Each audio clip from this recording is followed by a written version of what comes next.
እግዚአብሔር አምላክ አዳምን ሆን ብሎ ነው ያሰቃየው። ዛፍን ለምን ተከለ? እንደሚበላ ያውቅ ከሆነ ለምን አደረገና? ስለዚህ ፈጣሪን የሚኮንን ማለት ነው። ወልድ በግድ ተይዞ ወደ ምድር እንደመጣ የሚያምኑ መናፍቃን ነበሩ።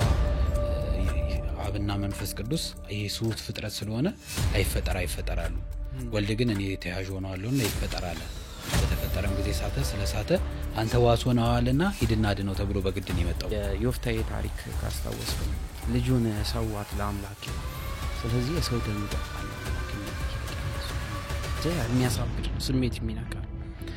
የመጀመሪያ ግን በጣም የገረመኝ በሶሻል ሚዲያ ላይ ቁጥራቸው ከ700 በላይ የሚጠጉ ሰዎች ሰይጣንን ሲያሞግሱ ማየት ነበር። ከባድ ነበር።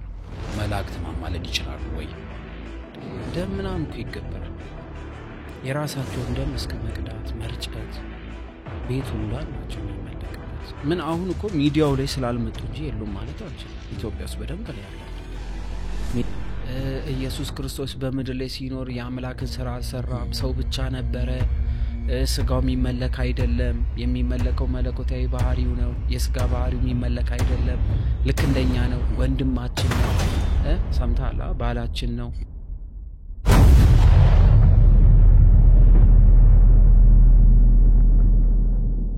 ሰላም የተወደዳችሁ የቤታጌ ቤተሰቦች፣ ቤታጌ ፖድካስት አሁን ወደ እናንተ መድረሱን ይቀጥላል። የዛሬ እንግዳችን የሚሆነው የኔሰንድሮስ አዳም ከኛ ጋር ቆይታውን ያደርጋል። እንኳን ደህና መጣልን አዳም። እንኳን ሰላም ቆየኝ። እንዴት ነህ? እግዚአብሔር ይመስገን አለን። እናመሰግናለን በጣም ጥሪያችንን ተቀብለህ ስለመጣህልን። አመሰግናለሁ። የተወሰኑ ሀሳቦችን እያነሳን እንቆያለን። መልካም። ከዛ በፊት ግን ያው ስለ አዳም የተወሰኑ ጉዳዮችን ማንሳት አለብኝና የተወሰኑ ሀሳቦች እስቲ የተወለደ እድገቱ ቤተክርስቲያን ላይ ያለው ግንኙነት ምን ይመስላል የሚለውን ነገር የተወሰነ ነገር አንተ በተልኝ።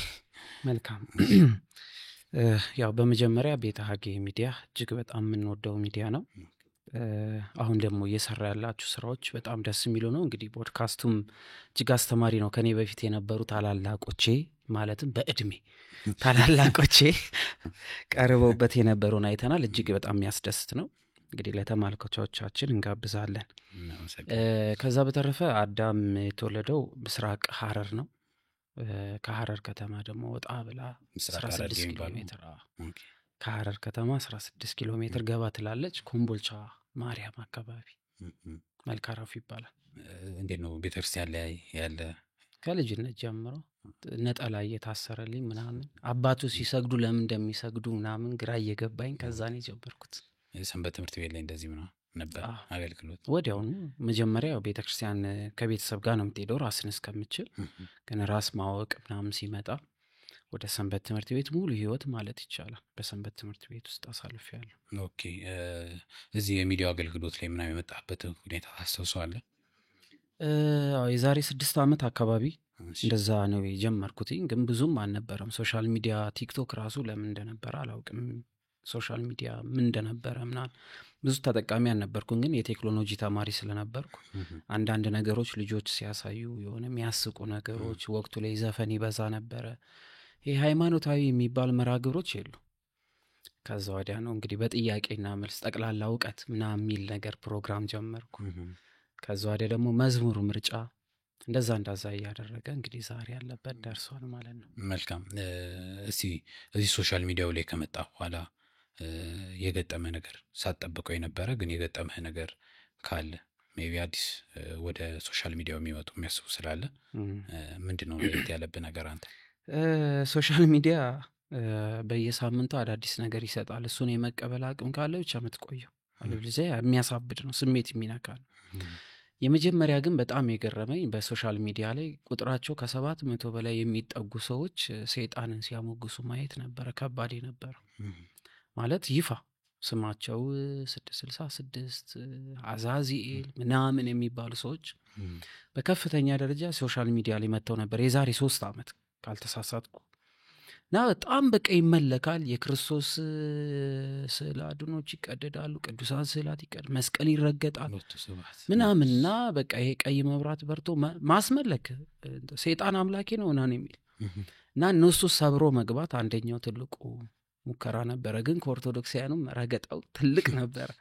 አንተ ራስህ ነህ ምናምን እስከማለትና ውስጥ ገብቶ አስተምሮ ምናምን። ግን እግዚአብሔር አምላክ በረዳም ብዙዎቹ ወደ ክርስትና እንዲመጡ ሆኗል። የራሳቸው ሜምበርሺፕ የነበሩት ከዛ ወዲያ ተበተነ ማለት ነው። እግዚአብሔር አምላክ አነሳልን ነው፣ በእኛ ኃይል ሳይሆን እግዚአብሔር አምላክ ረድቶን ኦልሞስት ተበተነ፣ ጠፋ። እና ይሄ በጣም ከባዱ ነበረ ለእኔ፣ በጣም የሚያስጠላ የሚባለው። ከዛ በተረፈ ግን ያው የሰው ሞት ምናምን የምታይበት ስለሆነ ትንሽ ይከብዳል። አዎ ማለት አሁን አይነት ሰው ሀሳብ ለእኔ አዲስ ጉዳይ ነው። ከፕሮቴስታንት ጋር ዲቤት እንደምታደርጉ አውቃለሁ፣ ከእስልምና ጋር እንዲሁም ከሌላ አንዳንድ ደግሞ ፍልስፍና እንትን ካሉ ኤቲስት ቀመስ የኛ ኢትዮጵያውያን ጋር እንደዚህ ውይይቶች ዲቤቶች እንደሚደረጉ አውቃለሁ። ይሄኛው ሀሳብ ደግሞ ለእኔ አዲስ ሆነ። ሰይጣን እየተመለከ ምናምን እንደዚህ አይነት ነገር። አዎ ጥያቄያቸው በጠቅላላ መጽሐፍ ቅዱሳዊ ነበር የሚያነሱትና እግዚአብሔር አምላክ ጥበብ ሰጥቶ ካልሆነ በስተቀር እዛ ውስጥ ገብተ ለመመለስ በጣም ከባድ ነው። አንደኛው ይሄ ሃይማኖታዊ ስትሆን እኮ አሁን እስልምና ጋስቴ ምናምን ሃይማኖት ስላለው ተረጋግቶ ምናምን ይሰማ፣ እዛ እኮ የሚያመልኩት ራሱ የተረጋጋ አይደለም አይተዋል። እና ከነዛ ሰዎች ጋር ለማውራት ምን እያልክ ነው የምታስቆመው? እስኪ አንዴ በሰይጣን ስማ እያልከው ነው። ግን ከባድ ነበረ። ትልቁ ነገር ግን እኔ የተማርኩት ሰይጣን ኃይል የለውም ነው። እግዚአብሔር አምላክን ጸሎት አድርገህ ከገባ ምንም ቦታ ሞገስ ይሰጣል ነው። በዛ ቤት ውስጥ ሞገስ ነበረን፣ ያዳምጡ ነበር፣ ይሰሙ ነበር። ስድብ ምናምን ቢኖረው ግን የኛ ልጆች ነበሩ እንደውም ከባድ የነበሩት ማለት ይቻላል። ምን ሰራለህ አንተ ራስህ ትጠረጠራለህ ምናምን፣ ይሄ በቃ ዝም ብሎ ተነስቶ 666 ነው ምናምን የሚል አይነት ኮንዲሽን። ግን ከዛ ወዲያ እኔ የማስታውሰው የሆነ እናቴ ማርያም ምናምን የሚል መዝሙር የዘመሩ ደቡብ ላይ ያሉ ህጻናት ትዝ ይሏል። የሆነ መዝሙር የዘመሩ ነበር፣ ሶሻል ሚዲያ ላይ ቫይራል ወጥቶ ነበር የዛሬ 4 ዓመት አካባቢ ምናምን።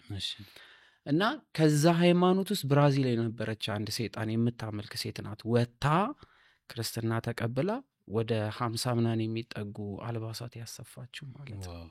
እና እንደዚህ ሁሉ አድርገዋል። አንደኛው ውስጥ ሊጠመቅ አካባቢ ሞተ ምናምን ብዙዎቹ። እና ከነሱ ጋር ዲቤት የምታደርገው የመጀመሪያው ፈላስፋ መሆን አለብን።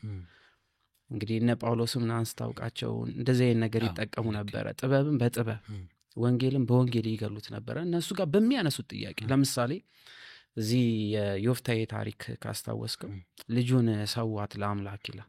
ስለዚህ የሰው ደም ይጠጣል ለአምላክ የሚል ጥያቄ አነሱ ማለት ነው።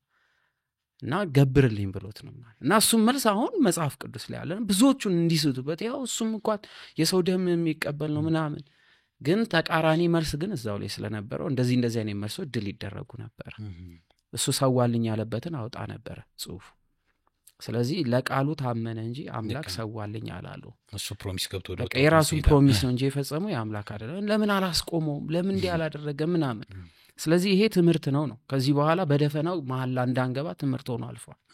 እንደዛ እያልክ ምናምን እየተማሩ የሚሰበረው እንጂ ከባድ ነው። አዎ ግን ምናልባት አሁን አንዳንድ ጊዜ አንድ የፍልስፍና መጽሐፍ ማንበብ ሲጀምር ስፔሻሊ በቃ ወጣትነት ቲኔጅ ላይ ያለ ሰው መጀመሪያ ፍልስፍና ማንበብ ሲጀምር ወይም ደግሞ ፍልስፍና ሀሳብ ማንሳት ሲጀምር ፈጣሪ መካድ የሚመስል ሀሳብ አለ ማለት። እዛ ኮሚኒቲ ውስጥ የነበሩት ኢትዮጵያውያን ሃይማኖት ላይ ጥያቄ እንኳን ከማድረግ አንጻር ነው ወይስ ሪል ተቀብለውት ሰይጣን አምላክ ነው ምናምን የሚለውን ነገር ነው? እነዚህ ተቀብለው ነው። ደም ምናምን እኮ ይገበራል። የራሳቸውን ደም እስከ መቅዳት መርጨት ቤት ሁሉ አላቸው የሚመለክበት። ምን አሁን እኮ ሚዲያው ላይ ስላልመጡ እንጂ የሉም ማለት አንችልም። ኢትዮጵያ ውስጥ በደንብ ነው ያለው አሁን ሚዲያው ላይ ስላልመጣ እንጂ። አንዳንዱ ደግሞ ቤተሰቡን ፈርቶ ማህበረሰቡን ፈርቶ ሊገለኝ ይችላል ከማህበረሰቡ እገልላለሁ ምናምን ብሎ ነው እንጂ አሁን በደንብ ጥግ ድረስ ይኬድበት ቢባል 100% ይኖራል። የሆነ ጊዜ ታስታውሳለህ? ሌላው የሶሻል ሚዲያ በጣም አስደንጋጭ የነበረው ወንድ ከወንድ ሴት እስከ ሴት የሆነ ሳለ የኢትዮጵያ ኦርቶዶክስ ወጣቶች ሶሻል ሚዲያ ላይ የሚሰሩ ቤት እስከ ማሳየት ድረስ ቪዲዮዎች ምናምን ሲወጡ ብዙ ነገር ወጣ አይደለ? ብትንትን እስከሚል ግን ያኔ ሶሻል ሚዲያ እንዴት እንደሚቆጣጠሩት ግን አይተናል። ቫይራል እንዳይወጣ ባን ማድረግ ምናምን። ከዛ ወደ ቲክቶክ ላይ ገባ አይደለ? ምንድነው ጌዎች ምናምን ብለህ ምናምን ከሰራክ ቪዲዮ ምን ይሆናል ይቆይና ከ2 ከ3 ጊዜ በኋላ ባን ይደረጋል። እንደዚህ አይነት ነገሮች ሁሉ ታየበት። ስለዚህ የለም ማለት አንችልም፣ በደንብ አለ። ግን የማንቃት ስራ በደንብ መሰራት አለበት። መልካም። እስቲ ግን ከዚሁ ጋር ተያይዞ አሁን አዳም ይሄ ነገር ቢቀርብ ይኖረው ምናምን ያልክበት አጋጣሚ ነበር ሶሻል ሚዲያውን? እንስማው። ምክንያት ይሄ ሶሻል ሚዲያ ስታድግበት ነው ምክንያቱን የምታውቀው አሁን ላይ ጀማሪ የሆኑ ቲክቶከሮች ወይም ደግሞ ሶሻል ሚዲያ ላይ የሚመጡ ሰዎች ሁሉም ነገር ላይ ሃይማኖተኛ ስለሆን ከሀሳብ አስተጥም እኔ በጣም ትልቁ ችግር የነበረውና ባላደረኩት የምላቸው ነገር የማየው ነገር ላይ ሁሉ ሀሳብ ሰጣለሁ ልክ እንደ ፈሪሳውያን ሆኜ ነበር የሆነ ሰው አለ ፎቶ ለጠፈው ይሄ እንዲህ ምናምን እሷ ማን ስለሆነች ነው ምናምን ለካ ሰው በዘመኑ ከስተቱ ይማራል ስለዚህ ተሳስተው መማር ሊኖርባቸው ይገባል መጽሐፍ ቅዱስ በደንብ ማንበብ ሲጀምር የእግዚአብሔርን ሐሳቡ መረዳት ሲጀምር ብዙዎቹ የእግዚአብሔር የጦር መሳሪያ የሆኑት ቤተክርስቲያንን ያሳደዱ ናቸው እግዚአብሔር አምላክን አናውቅም ያሉ ናቸው ስለዚህ ሰዎች አምላክን ያውቁ ዘንድ መጀመሪያ ለካ ማሳደድ አለባቸው ከማን ጋር እየተጋጩ እንደሆነ ማወቅ አለባቸው ስለዚህ አሁን ከተወሰነ ጊዜ በኋላ በጣም ቫይራል ይወጣል አልጎሪዝሙ ባለጌ ነው ለምሳሌ መልክ ከጮክ ከተሳደብክ የሆነ ሁከት የሚያስነሳ ነገር ከሰራክ አንተ ትፈምሳለህ ግን የውስጥ ሰላም የለም የአእምሮ ሰላም የለም የህሊና ሰላም የለም ሰውም ታስጠፋለህ አልጎሪዝሙ ግን ለዚህ የተመቸ ስለዚህ በዚህ ሳምንት ውስጥ እንኳን የተከናወኑ ብዙ ነገሮች አሉ እንደ ሚዲያ በጣም ፌመስ የምትሆንባቸው የሆነ ነገር አንስተ ብቻ በቃ ሁከት መቀስቀስ ይችላል ግን ክርስቶስን የሚያውቁ ሰዎች እሱን ያደርጉት አስቀድመው ሊመጣ ያለውን ነገር ይፈጽሙታል ወይም ይዘጉታል እንጂ እዛ ነገር ላይ ስታተኩር ስለዚህ እኔ ትልቁ ችግር የነበረው በቃ ነገሮች ላይ ሁሉ ልክ ሐቀኛ ኦርቶዶክስ ሆኖ መናገር ነበረ እሱም ባላረገው ነበር እሺ አመሰግናለሁ አዳም ዛሬ የምናነሳው ርዕሰ ጉዳያችን ምልጃን የተመለከቱ ሐሳቦች ነው የምናነሳው ከጌታ ጀምሮ እስከ ቅዱሳን መላእክት ድረስ ምልጃ ላይ የሚነሱ ሐሳቦችን ለማንሳት እንሞክራለን የመጀመሪያ ሐሳብ አድርጌ የማነሳው ጌታ ኢየሱስ ክርስቶስን አማላጅ ለማለት ከኦርቶዶክሳዊት ቤተክርስቲያን ውጪ ያሉ አካላት ብዙ የሚያነሷቸው በራሳቸው የተንሻፈፈ አረዳድ ከመጽሐፍ ቅዱስ የሚጠቅሷቸው ሐሳቦች አሉና እነዛን ነገሮች እስቲ አድምተን እንያቸው ቤተክርስቲያን ምን ትላለች የሚለው መልካም እንደው ግን በዚሁ አጋጣሚ ሶሻል ሚዲያ ላይ ያየሁትን አንድ ነገር ልጠቁምና ወደ ሐሳቡን ንግባ ብዙ ጊዜ አይተህ ከሆነ ማርያም ታማልዳለች አታማልድ ቅዱሳን ያማልዳሉ አያማልዱ ለመላእክት ስግደት ይገባል አይገባም የሚል ኮንሰፕት ነው የሚያነሱት ብዙ ጊዜ ለመከራከያ ቤተክርስቲያን በቃ ስለዚህ ብቻ እንጂ ስለ ነገረ ክርስቶስ ላይ ዕውቀት የሌላት እስከሚመስል ድረስ ክርስቶስ ስንት ባህሪ ያለው የሚል ጥያቄ ብንጠይቃቸው ራሱ የመጀመሪያው ልዩነት እዛ ጋር ይጀምራል ክርስቶስ ከስንት ባህሪ ከስንት አካል ነው ክርስቶስ ስንት ባህሪና ስንት አካል አለው አንድ አካል ሁለት ባህሪ ይሏል ለስጋው ይሰገዳል ወይንስ ለመለኮታዊ ባህሪው ነው ስትል ለስጋው አይሰገድም ብሎ ያቆማል ማለት ነው ስለዚህ የመጀመሪያው ልዩነት እዚህ ጋር ይመጣል ብዙ ጊዜ መከራከሪያ ሐሳቦቻችን ነገረ ክርስቶስ ላይ ቢሆን ኦርቶዶክሳውያኖች ብናነሳ ማለት እዛኛው ላይ ብዙ ከመጮሁ የተነሳ ልዩነታችን ራሱ እሱ ይመስላል ግን በቃ ራሱ ባለቤቱ ላይ ልዩነት አለ ገና ስንጀምር ማለት ነው ስለዚህ እዛ ላይ ነጥብ አለው ሌላው እዚህ በምልጃ ዙሪያ ላይ ከሚያነሱት ነገር እኔ ከማየው አብን ይለምንልናል ምን እያለ ማረው ይቅር በለው አጥፍቶ ነው የመጣው እኔን ያውቀኛል ስለዚህ አንተ ለምን አትምሮም እያለ ነው ወይስ ምን እያለ ልክ እሱ ጋር ስንል በደሙ ይላል ያኔ ኦርቶዶክስን ይመስላል ማለት ነው በደሙ መቼ ነው ደሙ የፈሰሰው አንዴ ስለዚህ እንደዚህ እያልን እንሄዳለን እሺ ወደ ጠየቀኝ ልግባ እሺ የመጀመሪያው ክርስቶስን አማላጅ አድርጎ ለማቅረብ የሚያስቀምጡት ክፍል የኢሳይያስ ክፍል ምዕራፍ 53 ቁጥር 12 ላይ ያለ እና ይሄ ሙሉ 53 የሚናገረው ክፍል ስለ ጌታችን መድኃኒታችን ኢየሱስ ክርስቶስ ነው በእውነት ደዌያችንን ተቀበለ ሕማማችንን ተሸክሞናል እኛን ግን እንደተመታ በእግዚአብሔር እንደተቀሰፈ እንደተቸገርንም ቆጠርነው ምናን እያለ ክርስቶስ እንዴት አድርጎ ለሰው ልጆች መከራ እንደተቀበለ ምናን ይነግረንና እዚች ቁጥር 12 ላይ ያለች ቃል ያነሳሉ ስለዚህ እርሱ ብዙዎችን ይወርሳል ከኃያልም ጋር ምርኮን ይከፋፈላል ነፍሱን ለሞት አሳልፎ ሰጥቷልና ከአመፀኞችም ጋር ተቆጥሯል ያው አመፀኛ የሆነው እኛ ስለሆነ ማለት ነው እርሱ ግን የብዙዎችን ኃጢአት ተሸከመ ስለ አመፃችንም ማለደ የሚል ክፍል አለ ስለዚህ ኢየሱስ ክርስቶስ የእድሜ ዘመን ምልጃ እያደረገ እንዳላርገው ያስቀምጡታል ማለት ነው ግን ይህን ክፍል የምናየው ስለ አመፀኞች ማለደ የሚለው መቼ ነው አንዴ ይሄ ዕብራውያን 9 ዕብራውያን 10 ላይ ቅዱስ ጳውሎስ ልክ እንዳብራራው በትንቢት ክፍል ለሰው ልጆች ሁሉ ሲል አንድ የሊቀ ካህንነትን ስራ በመስቀል ላይ አድርጓል። ስለዚህ በቤተ ክርስቲያናችን ክርስቶስ ምልጃን ፈጽሟል ትላለች። ነገር ግን አንድ የፈጸመው ምልጃ ግን ለዘለዓለም በደሙ በኩል ከእርሱ ጋር እንታረቅ ዘንድ የሚያጠፉም ያላወቁትም ሲመጡ በደሙ በኩል ወደ አዲሲቷ ኪዳን ይጨመሩ ዘንድ አንዴ በመስቀል ላይ ምልጃን አድርጓል ይላል። ስለዚህ ይሄኛው እነሱ ለሚጠቀሙት አይደለም፣ ዛሬም ድረስ አብን እየለመነ ነው ለሚሉት አይደለም። አንድ ሐሳብ ላንሳና ምልጃና ማስታረቅ ተመሳሳይ እንትን አላቸው። አሁን ብዙ ጊዜ ጌታ አስታራቂ ሊባል ይችላል። ወኮነ አራቂ ለአዲስ ኪዳን ውዳሴ ማርያም ይለናልና ጌታ አስታራቂ ይባላል። ማለት ምልጃ የሚለው ኢሴንስና አስታራቂ የሚለው ኢኩቫላንት የሆነ ሚኒንግ ነው ያለው። ለምሳሌ እሱ ሊቀ ካህን ተብሏል፣ ሊቀ ካህናት ተብሏል። ሊቀ ካህናት ሲል ቅዱስ ጳውሎስ ከማን ጋር ነበር ያመሳሰለው? ከኦሪቱ ሊቀ ካህናት ጋር አነሳና የእርሱ ግን የመልከ ጼዴቅ ነው አለ። ለምንድነው የመልከ ጼዴቅ ስንል ለመልከ ጼዴቅ ክህነትን የሾመ የለም፣ እጅ የጫነበት የለም። ሌሎችስ ግን ካህናት ተሹመዋል። ስለዚህ መሐላ አላቸው። የእርሱ መሐላው ግን የዘላለም መሐላ ነው። ይሰራ የነበረው በሰውነቱ ምን ነበረ? የሊቀ ካህንነትን ስራ ነው። ስለዚህ ሊቀ ካህኑ ለራሱና ለሕዝቡ ምን ያደርግ ነበረ? ጸሎትን ያቀርብ ነበረ፣ ምልጃን ያቀርባል። ምልጃ ማለት እኮ ማራቸው፣ ይቅር በላቸው ማለት ነው አይደለ? ስለዚህ ጌታችን መድኃኒታችን ኢየሱስ ክርስቶስ ሰው ሆኖ የመጣበት ትልቁ ነገር የባህሪ ንጽሕና ያለው ሊቀ ካህናት ስለሆነ ነው። ስለዚህ መስቀሏን ምን አድርጓታል ማለት ነው? የኦሪቷን ድንኳን መስቀል አደረጋት። ራሱን ደግሞ ምን አደረገው? የኦሪቷ በግ ትቀርብ የነበረችው ንጹህ በግ አረገ፣ የደም ዋጋ ስለሚያስከፍል። ስለዚህ ራሱ ደግሞ ሊቀ ካህን ስለሆነ ደግሞ ምን አደረገ? ምልጃን አቀረበ። ለማን ነው ጥያቄ? አሁን ግን ለማን? ለአባቱ ብቻ። ስለዚህ ለአብ ብቻ ከሆነ ያቀረበው ከመንፈስ ቅዱስ ጋር መቼ ነው የታረቀ? ይሄ ሌላ ጥያቄ ያነሳል። መቼ ታረቅን ታዲያ? ስለዚህ አብ ይቅር ያለ ሁሉ የማን ስለሆነ?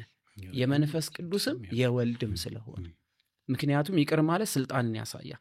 አብ ወልድ መንፈስ ቅዱስ በስልጣን አንድ ነው ብለናል። ታዲያ ጌታ ኢየሱስ ክርስቶስ ወልድ ቃል ለምን ሰው መሆን አስፈለገው? ስለዚህ የሰው ልጆችን ሁሉ ጩኸትና ለቅሶ ተሸክሞ እዚህ ጋር እኮ ይናገራል። በደላችንን ሁሉ ተሸከመ ይላል። ስለዚህ በደላችን ሁሉ የተሸከመው ሰው ስለሆነ ስለ ሰውነቱ ምን አደረገ? ምልጃን አቀረበ እንላለን። ምልጃ ማለት ልመና፣ ጸሎት ማለት ነው። ነገር ግን መለመን ብቻ ነው ወይ ያቀረበው? ይቅር በል ብቻ ብሎ ነው ወይ ልክ እንደ ኦሪት ካህን የጠበቀው ስንል አይደለም።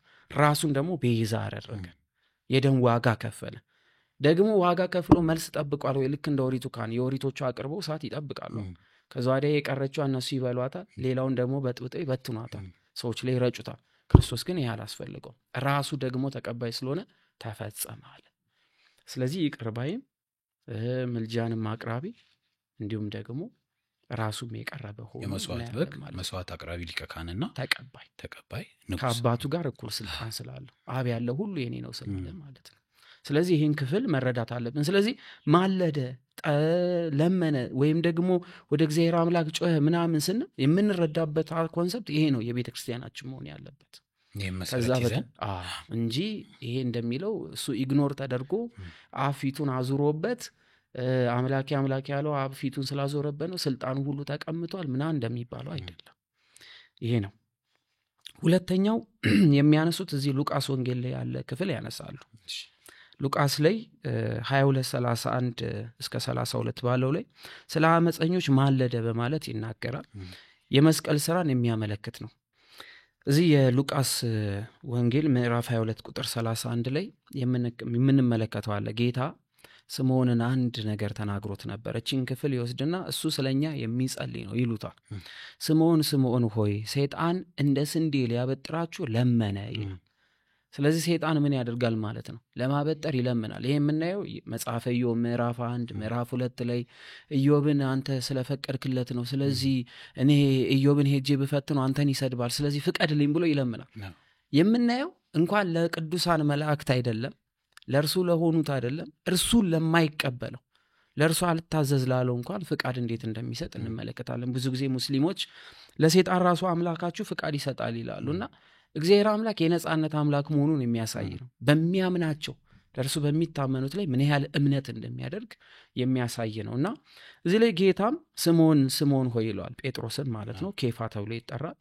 ሰይጣን እንደ ስንዴ ሊያበጥራችሁ ለመነ፣ እኔ ግን እምነትህ እንዳይጠፋ ምን እንዳይጠፋ እምነት እንዳይጠፋ ስላንተ እማልዳለሁ ወይም አማልዳለሁ ብሎ ይጻፋል። ስለዚህ የኛ እምነት እንዳይጠፋ ዘውትር ሁሉ ጊዜ እሱ ምን ይርግልናል ይማልድልናል ብሎ ያስቀምጣሉ ማለት ነው። ነገር ግን ይሄ ክፍል የሚያሳየው ምንድነው? ጌታችን መድኃኒታችን ኢየሱስ ክርስቶስ ሰው ሆኖ የመጣው አንድ ሰማያዊ ምስጢር ሊገልጥ ነው። ሁለተኛ ስርዓት ሊሰራልን። ለምን ተጠመቀ ታዲያ ክርስቶስ? ክርስቶስ የተጠመቀው ልጅነትን ሊያገኝ ነው። እሱ የባህሪ ልጅ ነው። የተጠመቀው የንስሐ ጥምቀት ነው እንዳይሉን እሱ ኃጢአት የለበትም። ሰው ለምን ተጠመቀ ታዲያ? ስለዚህ ያቺ ስርዓት ናት። ስለዚህ በምድር ላይ ጌታችን ኢየሱስ ክርስቶስ እያደረገ ያለው አንዱ ለአንዱ መጠፋት እንዳይኖር እንዴት መለመን እንዳለባቸው፣ እንዴት መጸለይ እንዳለባቸው፣ የአንዱ እምነት እንዳይጎል አጠገቡ ያለው ወንድሙ እንዴት እንዲለምን እንዳለ ሲያስተምረው ነው። ከዛ ወዲያ ምን አለ? አንተም በተመለስክ ጊዜ ወንድሞችን አጽና አለው። እኔ ለአንተ ምን ብያለሁ? ጸሎት አድርጌልሃለሁ። ስለ ሰውነቱ ሲነግረው ሰው ሆኖ ስለሆነ አብሯቸው ያለው እምነት እንዳይጠፋ ነው። ግን አንተም በተመለስክ ጊዜ ወንድሞችን አጽና ሲለው ጴጥሮስን ከእርገት በኋላ ስንመለከተው ሐዋርያት ላይ የሚደርስ ነገር ሁሉ መጀመሪያ እሱ ላይ ነበር የሚደርስ። ከፊት ይቀድም ነበር። አባት ሆኗቸው ሰብሳቢ ሆኖ ነበር። ስለዚህ ጌታችን ይህንን ክፍል አንዱ ለአንዱ መጸለይ እንዳለበት፣ አንዱ አንዱን ያበረታ ዘንድ መጸለይ እንዳለበት የሚናገር ክፍል ነው ማለት ነው። መልካም። ይሄ ሁለተኛው ክፍል ነው። እንግዲህ እነሱ ማለደ ለሚለው ሶስተኛው ዮሐንስ ወንጌል 14:6 ላይ ይቀርባል። በእኔ በቀር ወደ አብ የሚመጣ የለም የሚለውን ክፍል ብዙ ጊዜ አይተው ከሆነ ከአብ ውጪ ከወልድ ውጪ ከኢየሱስ ውጪ ወደ አብ የሚሄድ ማንም የለም የሚል ክፍል ይወስዱና በአብ በወልድ በኩል ነው ሁላችንም መንግስቱን የምንወርሰው በማለት ይናገራል። ጌታችን የተናገረው ስለዚህ ክፍል ነው ወይ? አዎ ተጨቁናለች። እንደውም እቺ ጥቅስ ከኔ በሚለው ከኔ ምናምን በማለት ዞሮ ግን ይሄ ክፍል ዮሐንስ ወንጌል 14:6 ላይ እየተናገረ ያለው አላመኑበትም። ምንድነው ያላመኑት? ፈሪሳውያኖች፣ እነዚህ ሰዶቃውያን ፈሪሳውያን የሚባሉት ይሄ የማርያም ልጅ አይደለ እንዴ? ምን አናውቀውም እንዴ? እድሜው 30 አይደለ እንዴ? የእንጨት ጠራቢው ልጅ አይደለ እንዴ? እሱ እንዴት ነው ከእኔ ከእግዚአብሔር ጋር ከአብ ጋር እኩል ነው የሚለው? አብን ስለሚያውቁት ማለት ነው፣ አባት ብሎ ስለሚያውቁት። ወልድ ግን ልጅ ሆኖ መምጣቱን እነሱ አላወቁም። በሰውነት እየለኩ ስለነበረ ይህን ስልጣን ከየት አመጣኸው ምናምን ብለው ደጋግሞ ሲጠይቁት እናያለና ይነግራቸዋል። አብን የተቀበለ እኔን መቀበል አለበት። እኔን ያልተቀበለ አብን ቢቀበል እንኳን መንግስቴን አይወርስም ነው። ስለዚህ ወደ ዘላለማዊ ሕይወት ለመግባት በእኔ በኩል ነው። የመስቀሉን ሥራ የደሙን ዋጋ እኔ ማን እንደሆንኩ የሚረዳ ሁሉ የዘላለማዊ ሕይወት ያገኛል ሲል እንጂ ሌሎቹን ኢግኖር ሲያደርግ አይደለም። በሌላ መንገድ አትመጡም ሲል አይደለም። በቃ እኔም ብቻ የተቀበለ ምናምን ብሎ ሌላ ስራዎቹን ሁሉ እያበላሻቸው አይደለምና ይህን ክፍል እንደ ስህተት በጣም ይጠቀሙታል። ትርጓሜ ማወቅ መቻል። አዎ ልክ ነው። እዚህ ጥቅስ ላይ አሁን ብዙ ጊዜ ምን አለ የቀድሞ ፈሪሳውያን፣ ሰዱቃውያን፣ አይሁዳውያን በጥቅሉ ዕብራውያን ዛሬ ካሉ መናፍቃን የተነሳ በጣም ትልቅ አንደርስታንዲንግ እንደነበራቸው የሚያሳየው። ሲከሱት ራሱ ጌታ የእግዚአብሔር ልጅ እያለ ከእግዚአብሔር ጋር ራሱን ያስተካክላል ይላልና የእግዚአብሔር ልጅ ማለት እግዚአብሔር መሆኑን አይሁድ ተረድተው ነበር።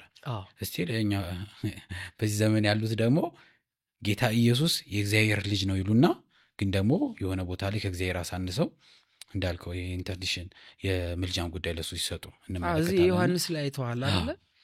እንዴት ብሎ ነው ራሱን ከእግዚአብሔር ጋር የሚያስተካክለው ብሎ ሊገሉት ፈለጉ ይላል። ከዛ ወዲያ ዮሐንስ ወንጌል ምዕራፍ 5 ከቁጥር 18 ጀምሮ ስትመለከት ጌታ መለሰ፣ አብ ያለው ሁሉ እኔ አለኝ አለ። አብ በራሱ ለሚወዳቸው ሕይወት እንደሚሰጥ ሕይወት እሰጣለሁ። አብን የሚቀበል እኔ ይቀበላል፣ አብን የሚወድ እኔን ይወዳል። አብን ያልተቀበለ እኔን አይቀበልም፣ እኔ የተቀበለ አብን ይቀበላል እያለ ነገራቸው። ስለዚህ እነሱ ገብቷቸዋል። ግን ያው ትንሽ ኢጎ የሚባለው ነገር ያዛርጓቸዋል ማለት ነውና በዘመናችንም ይሄንን ነው መረዳት። የእግዚአብሔር ልጅ ነው ማለት ምን ማለት ነው? እኔ የእግዚአብሔር ልጅ ነኝ ሲል እኔ እግዚአብሔር ነኝ ያለ ነው በሌላ ቋንቋ። ማንም የእግዚአብሔር ልጅ የባህሪ መሆን ስለማይችል በተለይ ለዚህ ክፍል በጣም ማብራሪያ የሚሆነው ወደ አባቴ ወደ አባታችሁ፣ ወደ አምላኬ ወደ አምላካችሁ አለ። ለምን ወደ አምላካችን ወደ አባታችን አላለ? ትንሽ ከሰውነት ከፍ ያለ ነው እሱ። ሰው ብቻ አይደለም ከፍ ያለ ስለሆነ፣ ስለዚህ ለሱ የባህሪ አባቱ ለኛ የጸጋ ነው። ወደ አምላኬ ወደ አምላካችሁ ሲል ጌታ ኢየሱስ ክርስቶስ በስጋው አብን ያመልካል ብሎ ይናገራሉ። ይሄ የመጨረሻ ስህተት እኮ ነው። ያቺ ስጋ አስቀድሜ ከእግዚአብሔር አብ ጋር ከእግዚአብሔር መንፈስ ቅዱስ ጋር የፈጠርኳትን ነው የነሳኋት። ስለዚህ ይህ ስጋ በባህሪው ምን ያለው ነው? አምላክ አለው። ነገር ግን ይህ ስጋ ግን አምላክ የራሱ ገንዘብ አድርጎታልና ከአዳም ስጋ ግን ከፍ ያለ ነው። ለዚህ ነው እኮ ምንድነው የሚለው የሴት ልጅ ራስ ወንድ ነው፣ የወንድ ልጅ ራስ ክርስቶስ ነው፣ የክርስቶስ ራስ እግዚአብሔር ነው። ስለዚህ እግዚአብሔር ክርስቶስን ያዘዋል ማለት ነው። እሱ እግዚአብሔር አይደለ እንዴ? ስለዚህ የአዳም ራስ ክርስቶስ የሆነው ከአዳም ምን ስላለ ነው? መለኮትን የተዋሃደ ስጋ ስለያዘ። ደግሞ እግዚአብሔር ራስ ነው ሲል ደግሞ እግዚአብሔር አብ ደግሞ ስጋን ያልነሳ ስለሆነ በጥቂት በስጋ የሚታይ የሚዳሰስ የሚነካ ስለሆነ ያነሰ ሆነ ይላል ስለ ስጋው።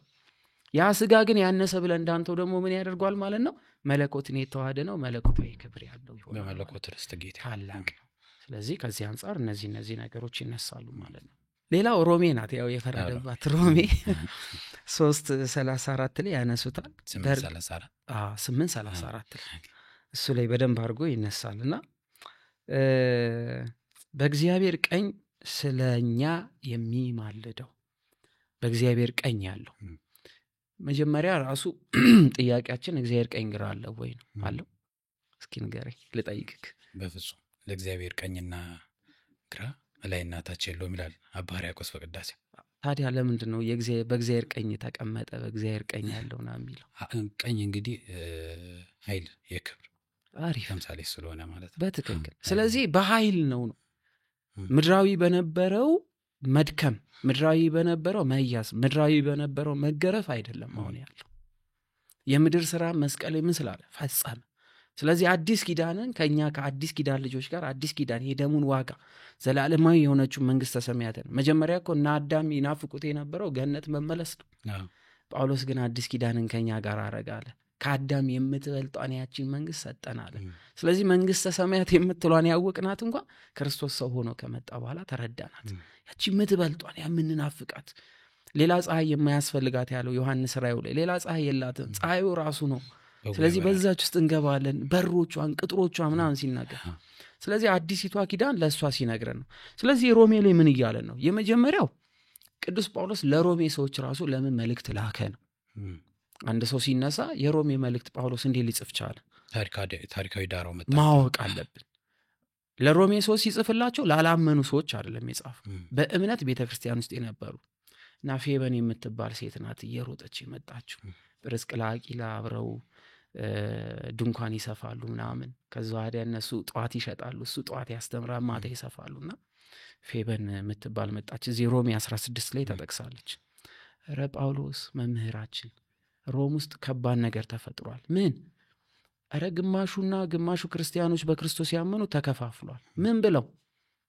አንዱ በግርዘት ነው ሃይማኖት የሚገባው፣ ካልተገረዝክ አይሆንም። ያመኑትን እየናቋቸው ነው።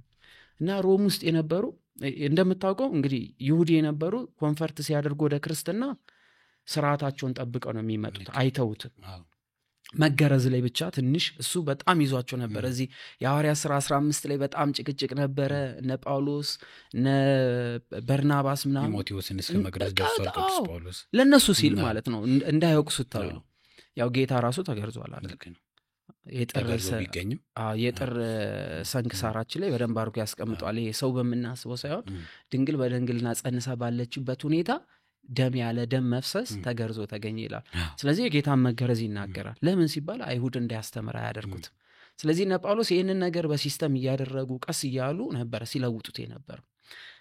ስለዚህ ሮሜ ላይ ተፈጥሮ የነበረው ሁለቱ ክርስቲያኖች ያልተገረዙትን ከሮም ሀገር የነበሩትን እንደ ቆሻሻ ምናምን ማየት ጀመሩ። እንዴ አብርሃም አባታችን እሱ እኮ ሳይገረዝ ነው እኮ እግዚአብሔርን ያገኘው፣ በእምነት አይደል እንዴ ይልና ይነግራቸዋል። እቺን ክፍል አይተ በእምነት ብቻ ነው እንጂ በስራ አይደለም ና የሚለው።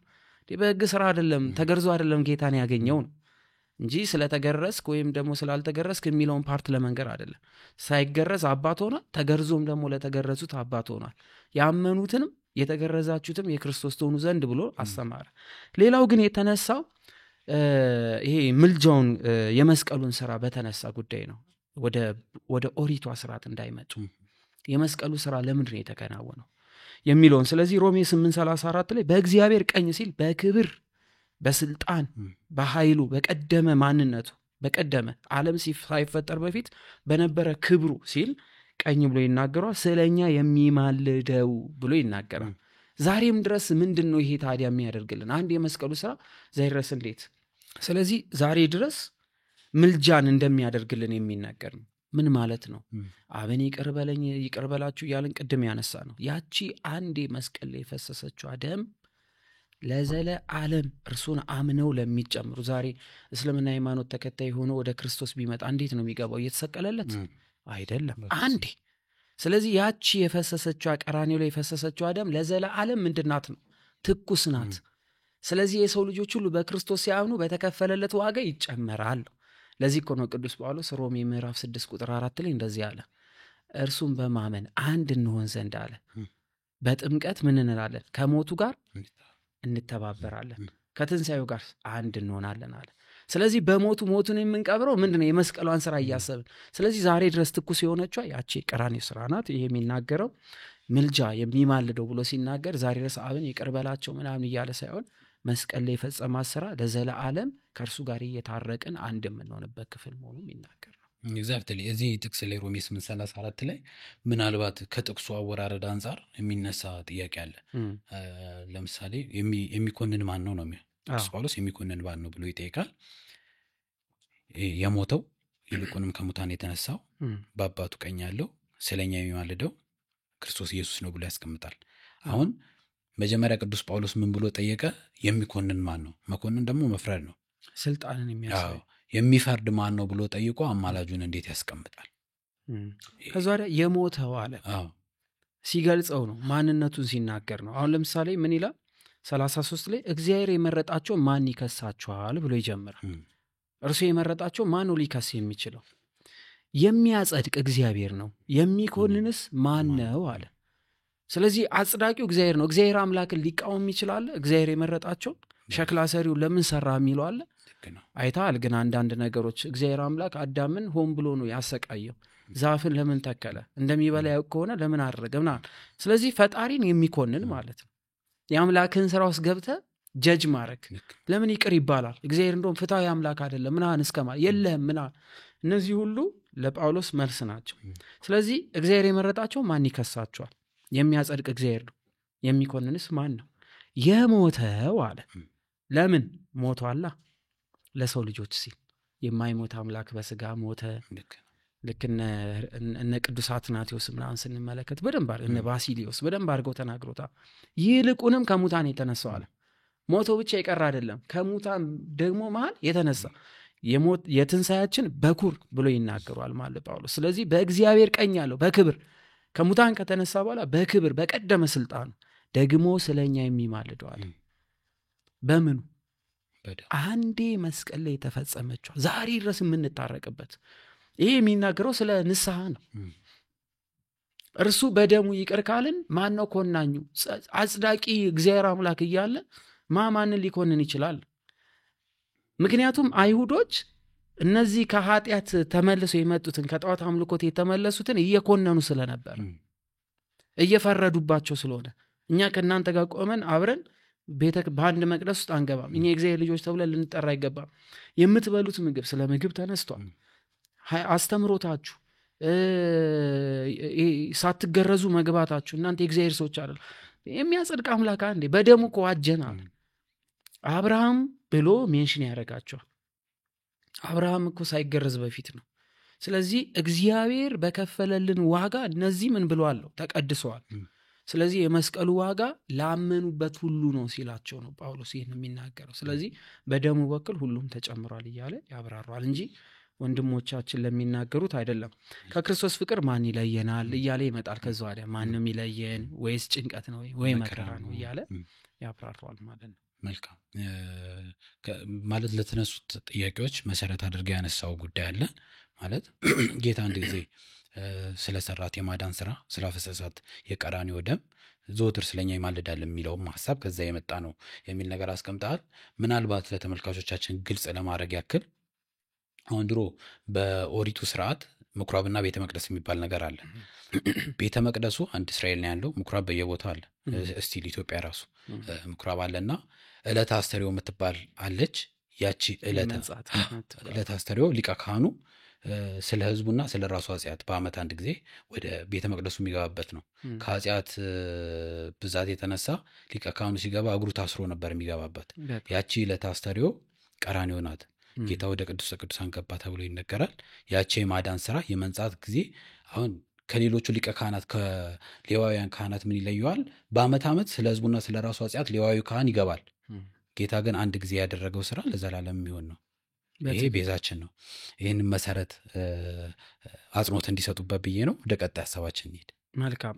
በተለይ አሁን ያነሳው ራሱ ጳውሎስ እኮ ዕብራውያን ምዕራፍ 10 ላይ ቃል በቃል የተናገረው ነው። ይሄ ዕብራውያን ምናነሳው እናንተ መጽሐፍ ቅዱስ አይደላችሁ ምናን ይሉናል አይደለ? ቅዱስ ጳውሎስ ለዕብራውያኖች ሲልክ ከመልእክቶቹ በጠቅላላ የተለየ መልእክት ነው የላከው። ስሙን አልጠቀሰም። ሌሎች ላይ ተው ከሆነ የጌታችን የመድኃኒታችን የኢየሱስ ክርስቶስ ሐዋርያ ከሚሆን ከጳውሎስ የተላከ መልእክት ብሎ ይጀምራል። እዚህ ላይ ምንም አይቀበሉትም። ምናልባት ጳውሎስ ከሆነ ነው የሚሉት። ያው ነገረ ክርስቶስ ላይ የሚያነሱት ከሆነ ሜቢ ብሎ ያነሳሉና በቤተ ክርስቲያናችን ግን ቅዱስ ጳውሎስ እንደሆነ ይታመናልና እዚህ ምዕራፍ 10 ላይ ሲጀምር እንደዚህ ይላል። በሕጉ ሊመጣ ያለውን የበጎ ነገር እውነተኛ አምሳል ሳይሆን የነገር ጥላለውና ስለዚህ በየዓመቱ ዘወትር በሚቀርቡት በዚያ መስዋዕት የሚቀርቡ ሊፈጽም ከቶ አይችልም ማለት። ስለዚህ የኦሪቱ ካህናቶች ሲሞት ሌላው ይመጣል፣ ሲሞት ሌላው ካህን ይተካካል። ነገር ግን በየዓመቱ ያደርጉት ነበረ። ነገር ግን ይሄ ለማንጻት አልሆነም ማለት። እርሱ ግን አንድ ጊዜ በፈጸማት በዛች ግን አለ ለዘላለም ዳነናል። ስለዚህ የጌታ ክህነቱ እንደ ኦሪቶቹ ካህናት አይደለም፣ አንዴ ላይደጋገማል። ስለዚህ ይሄ አሁን ቅዱስ ቁርባን ለምንድን ነው በቤተ ክርስቲያናችን የምንቀበለው? አንዴ እኮ የተቀበለው በቂያችን ነበር። የዘላለም ሕይወት የሚሰጠው አንዴ ተቀበለው፣ አንዴ መቀበል በቂያችን ነበር። ግን ለምንድን ነው በየዕለቱ የምንቀበለው ታዲያ? ኃጢአትን ድል ለመንሳት። ስለዚህ ያ ስጋና ደም ትኩስ አይደለም? ቀራንዮ የፈሰሰውን እያሰብን የምንቀበለው። ስለዚህ ቅዱስ ስጋውና ደሙን የምንቀበለው አሁን አንዳንዴ ስህተት አለ። በጣም ንጹህ እስከመሆን ለቅዱስ ስጋውና ደሙ ብቁ እስከመሆን ድረስ አልቀበልም። ማን ነው ብቁ ሆኖ ለክርስቶስ ስጋ የሚቀርበው? ማንም ብቁ መሆን አይችልም። ይሄ ማለት ግን ደግሞ እየጨፈርክ ና ማለትም አይደለም። በተቻለን አቅም የአቅማችንን እንሞክራለን ለመንጻት። ግን ለክርስቶስ ስጋና ደም ብቁ የሚሆን የለም። ብቁ ብንሆን እሱ መምጣት አያስፈልገው። ብቁ ስላልሆን መጣ። ዕፀ በለስ ላይ አዳም በልቶ ወደቀ፣ ሞት መጣበት። አትብላ ነበረ። አሁን ደግሞ ብላና ሕይወት አግኝ ተባለ። ብላ ስንባል ደግሞ መብላት ከበደ። ከዕፅ ነው ቆርጠን የበላን የወደቅ ነው። አሁንም ዕፅ ላይ የተሰቀለውን እንጨት ማለት ነው። እንጨት ላይ የተሰቀለውን የዘላለም ምግብ ብሉ አለ። ክርስቶስ እኮ ደጋግሞ ነግሮታል። ለምድራዊ እንጀራ አትስሩ ለሰማይ እንጂ፣ እኔ የሕይወት እንጀራ ነኝ፣ እኔን የበላ የዘላለም ሕይወት አለው አለ። ስለዚህ ያንን ቆርጦ ለመብላት የዘላለም ሕይወት ለማግኘት በንስሐ እየገባን ቶሎ ማታ። አንዳንዴ ስህተት ይሆናል ብዬ አስባለሁ። ሊቃውንት ቢመልሱት ደስ የሚለኝ ሰው ንስሐ ከገባ በኋላ ወደ ቅዱስ ስጋው ደሙ ሊሄድ ሲል ቆይ ተረጋጋ፣ አትመጣ። ንስሐ የገባበትን ነገር በምን ያንጻው? ልክ ነው። የኔታ ስሙር እንደውም አንድ ቪዲዮ እያየው ነበረ። ከዚህ በፊት እንግዳ አቅርቤ ጠየቄ ካህናት እንደዛ ማድረግ የለባቸውም የሚል ምላሽ ተሰጠና ቪዲዮ እያየውኝ ሲጀመር አንድ ሰው ንስሐ ለመግባት የንስሐ አባቱን ካስፈቀደ ስጋው ደሙን ለመቀበል ኤክሰፕሽናል የሆነ ኬስ ከሌለበት ኢንኳየር ማድረግ ራሱ የለበትም። የሚጠበቅ ነው። ምክንያቱም የንስሐው መጨረሻ ማተሚያ የሥርዓቶች ሁሉ አክሊል የምንላት ቅዱስ ቁርባን አለች እንዴ።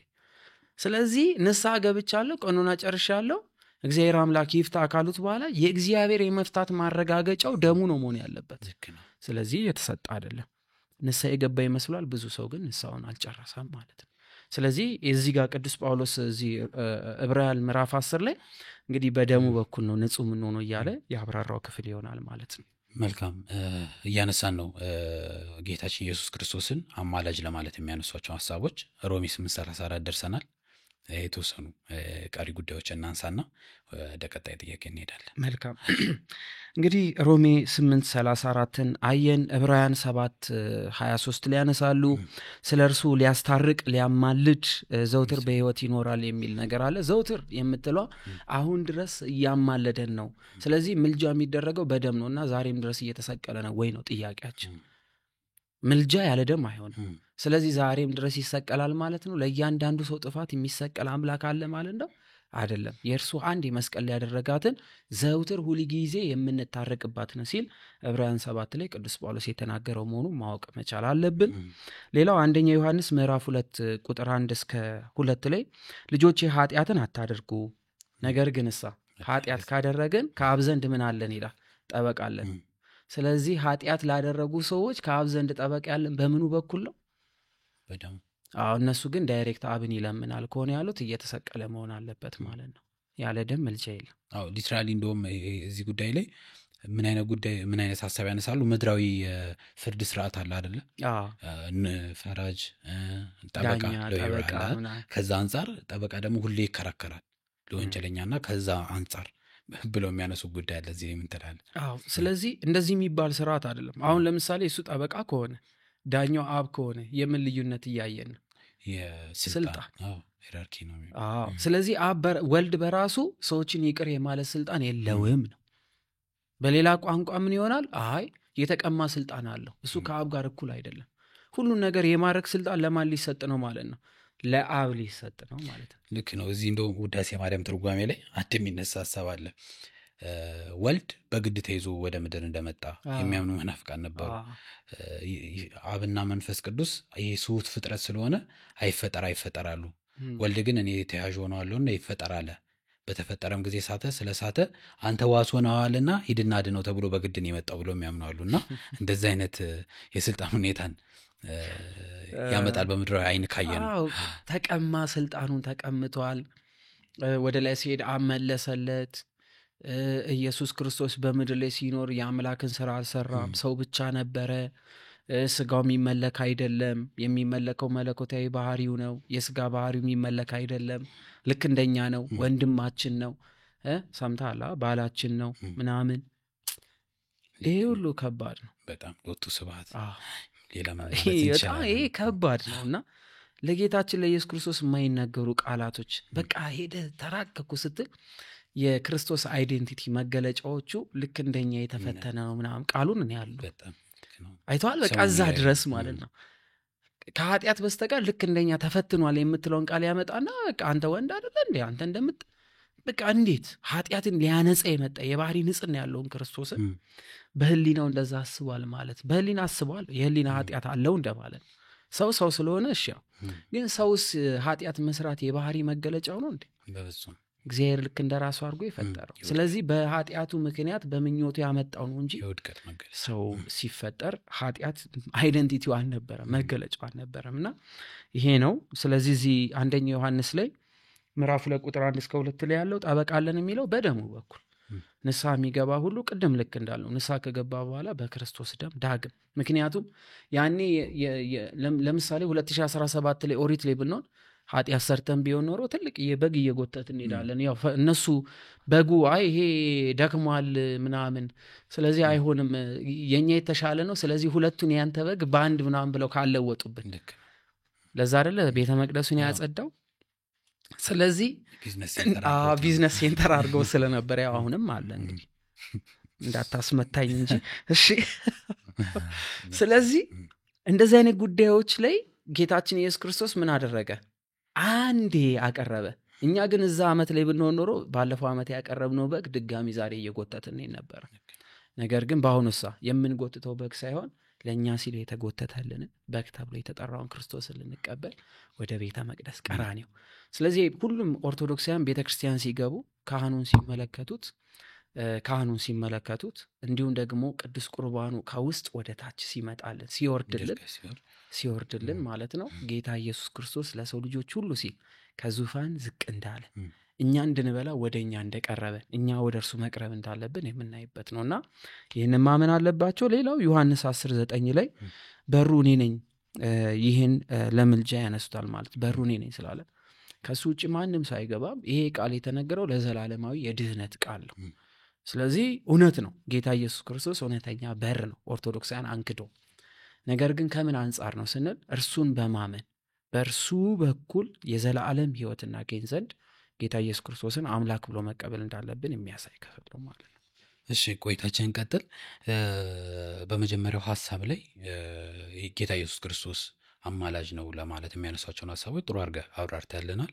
ጌታ ኢየሱስ ክርስቶስ አማላጅ እንዳልሆነም አማለደ የሚባለውም ቃል አገባቡ ከምን አንፃር እንደሆነ አይተናልና እሺ ጌታ ኢየሱስ ክርስቶስ አሁን አማላጅ ካልሆነ አማላጅ ማን ነው የሚል ጥያቄ ይነሳል ብዙ ጊዜ እና ለዚህ ጥያቄ ምንድነው?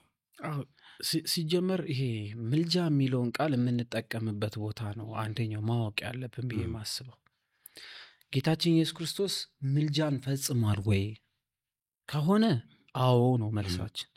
ግን አንዴ ለዘላለም ይሄ በጣም መካድ የሌለበት ነው። አልፈጸምም ካለን ሰውን አላስታረቀም፣ ከራሱ ጋር እንድንታረቅ አላረገም፣ የመስቀሉን ስራ አልሰራም ማለት ይሆነብናል። ግን ክርስቶስን አማላጅ ብላ ቤተክርስቲያን የማጠራበት ምክንያት ምልጃ ሌላም መንገድ ላይ ምን ስላለ ልመና ስላለ። ስለዚህ እሱ ለምኖ ብቻ አይደለም ዋጋ ከፍሎ ነው አይደለ? የሚለምን የሌለው ነው፣ እሱ ግን በዋጋ ነው የገዛው። ስለዚህ ምልጃ የሚለው ማየት አለብን። ምን አይነት ምልጃዎችን ነው አሁን የምናነሳው ነው። ስለዚህ ጌታችን ኢየሱስ ክርስቶስ ምልጃን ፈጽሟል፣ ግን የቀራንዮው ስራ የሊቀ ካህናትን ስራ ሰርቷል። ከዛ በተረፈ ግን ምልጃ በቅዱሳንም በመላእክትም በኩል ሲደረጉ እንመለከታለን። ለምሳሌ አብርሃምን ማንሳት እንችላለን። አብርሃም ስለ ሰዶም ስለ ጎሞራ መጥፋት ከእግዚአብሔር ጋር ተደራድሯል። በጣም ደጋግሞ ማርልኝ፣ በቃ አንተ ካልሰለቸኝ ሁሉ እያለ ነው የሚናገረው። ጆሮ ከሰጠኸኝ እሺ ካልከኝ ደግሞ አትቀንስልኝም። በቃ ድርድሩ አይገርምም? እግዚአብሔር አምላክና ሰው ሲደራደሩ ምርልሃለሁ አምላክ የማይሰለች መሆኑን አይተናል።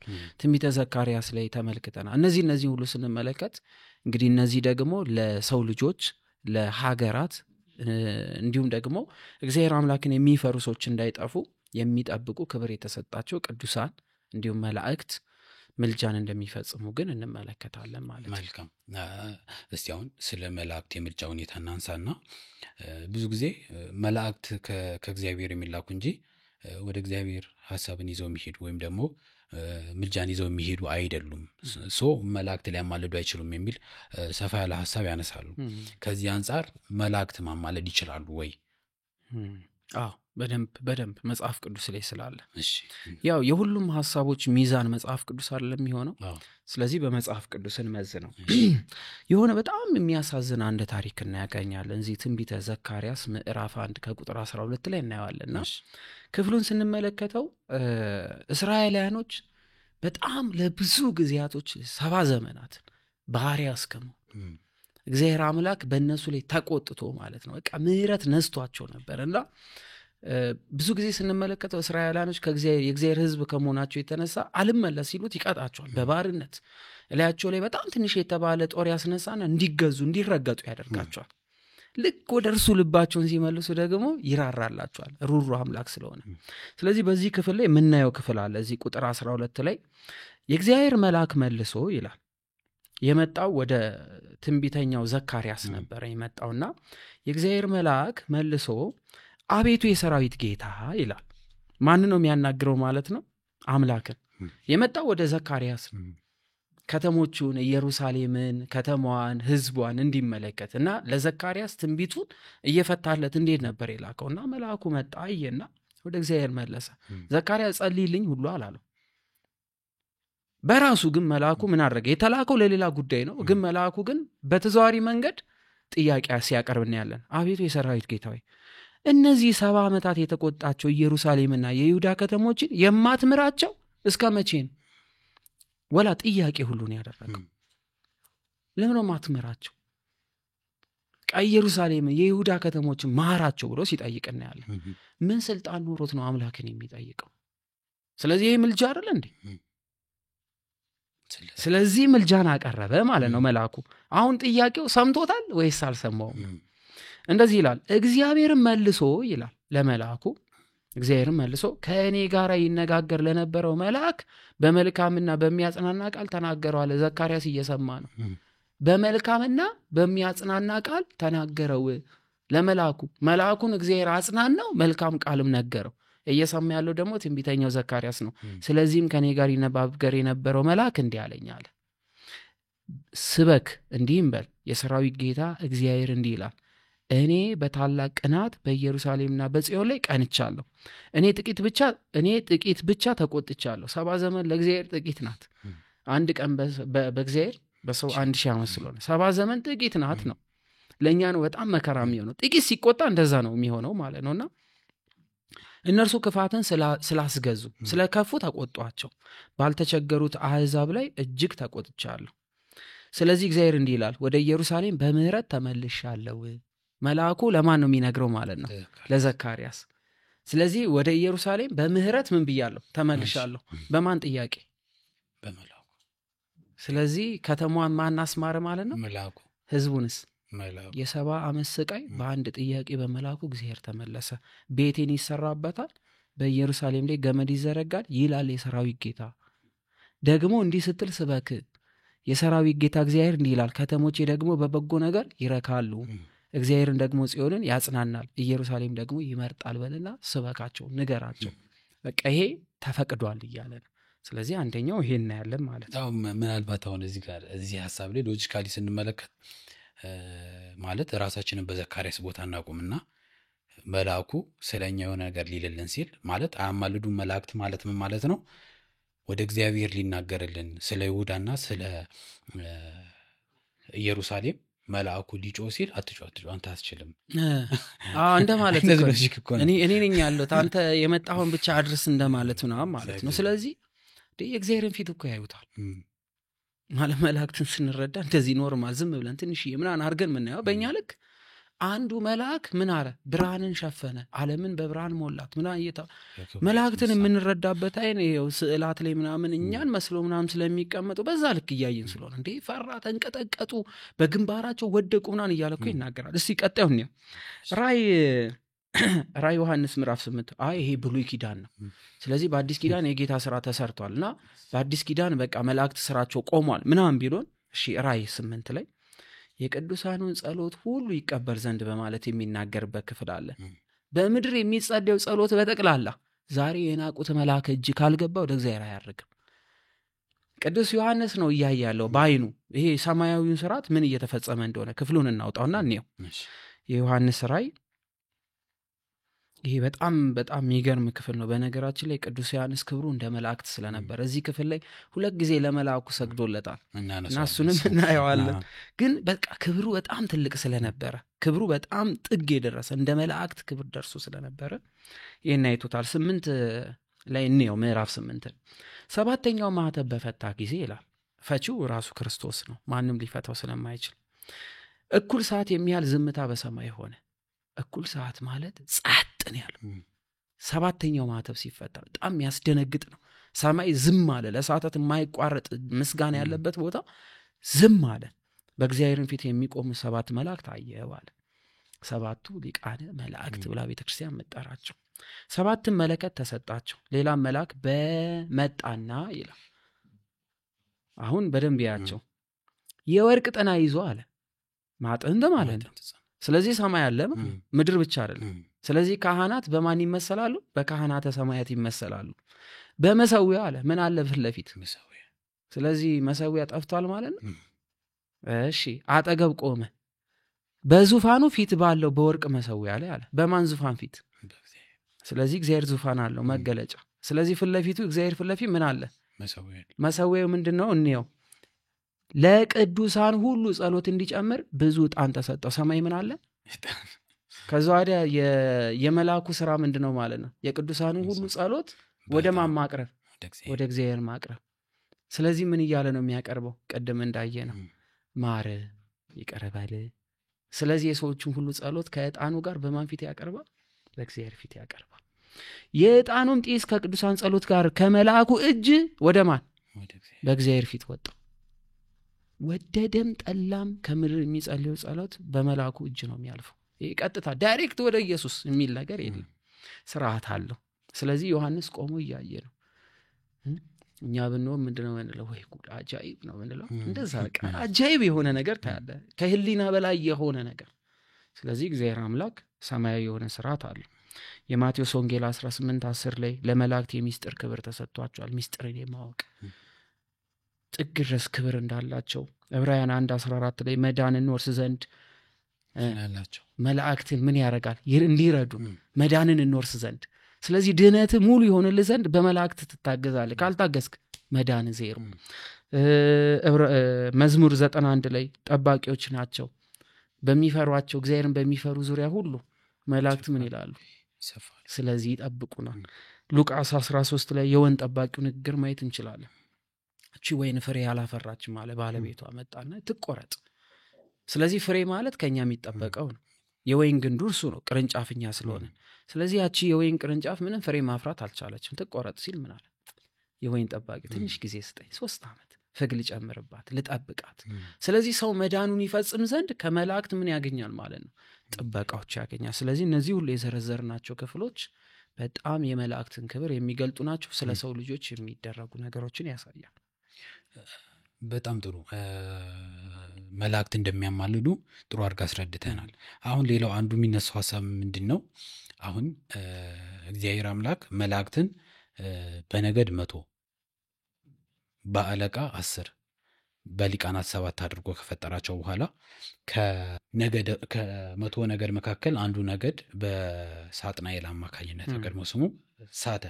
ሲስት እንግዲህ ነጻ ፍቃድ ነበራቸው። ነጻ ፍቃድ መላእክትም ስላላቸው ግዛን ስላላቸው በዛ ምክንያት ሳተ። ሳጥናኤል ሲስት ከሱ ጋር ባለማመን የሆኑት ሁሉ አብረው ወደቁ። አሁን ከዚህ ጋር ሐሳብ ጋር በመያያዝ ሳጥናኤል ትላንትና እንደሳተው ሚካኤል ዛሬ ስቶ ቢሆን በምን ታውቃለህ? ገብርኤል ስቶ ቢሆን በምን ታውቃለህ? የሚል ሐሳብ ያነሳሉ። እና እኔ ሚካኤልን አማልደኝ ብዬ ሚካኤል ጋር ጸሎቴን ሳቀርብ ሚካኤል ደግሞ ስቶ ቢሆን በማታውቀው ነገር መልአክ አማልደኝ ማለት የማይሆን ነገር ነው የሚል ሐሳብ ያነሳሉና ለዚህ ምን ትላለህ? አሁንም መጽሐፍ ቅዱስ ይመዝነ ብዙ ክፍሎች አሉ። በተለይ ከ10 በላይ የሚጠጉ ክፍሎች ስለዚህ ክፍል በደንብ የሚያብራሩ አሉ። ሚዛናችን መጽሐፍ ቅዱስ ስለሆነ የመጀመሪያው የማርቆስ ወንጌል ምዕራፍ 8 ቁጥር 38ን እንመልከተው እስኪ። ምን ይላል? በዚህ በዘማዊና በኃጢአተኛ ትውልድ መካከል በእኔና በቃል የሚያፍር ሁሉ ይላል ጌታችን ነው፣ የሰው ልጅ ደግሞ በአባቱ ክብር ከቅዱሳን መላእክት ጋር በመጣ ጊዜ። ስለዚህ በአባቱ ክብር ከማን ጋር ነው የሚመጣው? ቅዱሳን መላእክት አለ። ስለዚህ እነዚህ መላእክት እንደማይስቱ ማን ማረጋገጫ ሰጠን? የመጀመሪያ ቅዱሳን እንደሚባሉ ክርስቶስ ራሱ ነገረን። ስለዚህ ሰይጣን ከወደቀበት ዘመን ጀምሮ እስካሁን እስከ ክርስቶስ እስከመጣበት ደግሞ ወደፊት እስከሚመጣበት ድረስ ደግሞ ያሉት ቅዱሳን ምን ይባላሉ? መላእክት ቅዱሳን አላቸው። ስለዚህ የመጀመሪያው እነዛ መላእክት ቅዱሳን መባላቸውን በማን አወቀ? ከራሱ ከባለቤቱ ከሚቀድሰው ቅድስና የባህሪው ከሆነ ቀድሶ ከሚያከብረው ከክርስቶስ አወቀን። ሁለተኛው የማቴዎስ ወንጌል ላይ እናያለን። እዚህ በክብር ዙፋኑ ይቀመጣሉ በማለት የሰው ልጅ በክብር በመጣ ጊዜ በክብር ዙፋን ላይ ቅዱሳን መላእክቱ ጋር ምን ይላል? አብረው ይቀመጣል ይላል። ስለዚህ ቅዱሳን መላእክት በዙፋን እስከመቀመጥ ቅዱሳን የሆኑ ሁሉ በፊቱ ክብራቸው እስከሚገለጥ ድረስ እንደሚደርስ አየ። ስለዚህ አሁንም አልሳቱም። በአዲስ ኪዳን ነው እያየን ያለነው። አንደኛ ጢሞቴዎስ ምዕራፍ 5 ቁጥር 21 ላይ መላእክት የሰባዩ ክብር መገለጫ መሆናቸውን ይናገራል። ጳውሎስ ነው ለጢሞቴዎስ የላከለት እና አንተ ክብር እንደ መላእክት መሆን አለበት፣ ምትመርጣቸውም ክብራቸው የተገለጠ ይሁን እያለ ይመክሯል። ጢሞቴዎስ ልጁ ስለሆነ በቀደም አንስተናል። በጣም የሚወደው ልጁ ነው። ኤፌሶን ላይ ተሾሙ ካልተሳሳትኩና እስኪ እንመልከተው ክፍሉን ምን ይላል የሚለው። አንደኛ ጢሞቴዎስ ምዕራፍ 5 ከቁጥር 21 ላይ እናያለን። ከቁጥር 21 ላይ እንደዚህ ይላል፣ አንድስ እንኳን ባድሎ ሳታደርግ ይላል። እንዳታዳላ ምክር እየሰጠው ነው እንዴት ማስተዳደር። ያው 2 መልእክታት ለጢሞቴዎስ ልኳላ። ክፍሉን በዛው ለማሳወቅ ያህል የመጀመሪያው ጢሞቴዎስን ስራ ሲያስተምረው ነው። ሴት ዲያቆናዊት መሾም እንዳለባት፣ እድሜዋ 60 በላይ እንደሆን፣ ሹመት መስጠት እንደሚችል የእግዚአብሔርን ቃል የሚያስተምሩ መላእክት ይላቸዋል የቤተ ክርስቲያን አገልጋዮችን።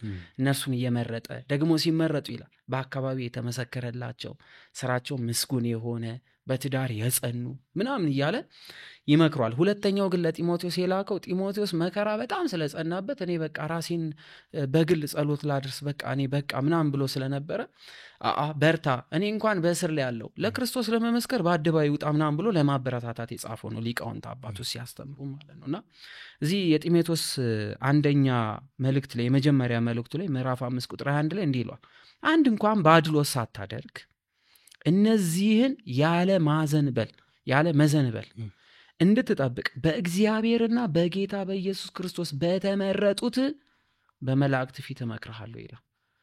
ምን ያህል የተመረጡ እንደሆነ ክብራቸው ጌታ ለምን መረጣቸው? በጌታ ፊት እንደተመረጡት መላእክት እንዲሆን ቅድስና እንዲኖር። ስለዚህ እነዚህ መላእክት ክብራቸውን የጠበቁ ለሌሎችም የክብር መገለጫ እንደሆኑ እናያለን ማለት ነው። ሌላ ሁለተኛው ጴጥሮስ ላይ ማየት እንችላለን። ቅዱስ ጴጥሮስ ያነሳው መልእክት አለ። ሁለተኛ ጴጥሮስ ምዕራፍ 2 ላይ እናያለን። ቅዱስ ጴጥሮስ መልእክት ልኳልና ለምንድነው መልእክት የላከው ቅዱስ ጴጥሮስ ስንል በዓለም ላይ ይሄ ኢየሩሳሌም ላይ የነበረው ነገር ልክ በተለይ እስጢፋኖስ በድንጋይ ከተወገረ በኋላ ቤተክርስቲያን ስደት ሆነ በዓለም ላይ እና በሁሉም ቦታ ክርስቲያኖች ተበተኑ። ለነዛ ለተበተኑት ነው መልእክት የላከው። የቅዱስ ጴጥሮስና የጳውሎስ መልእክት ይመሳሰላሉ።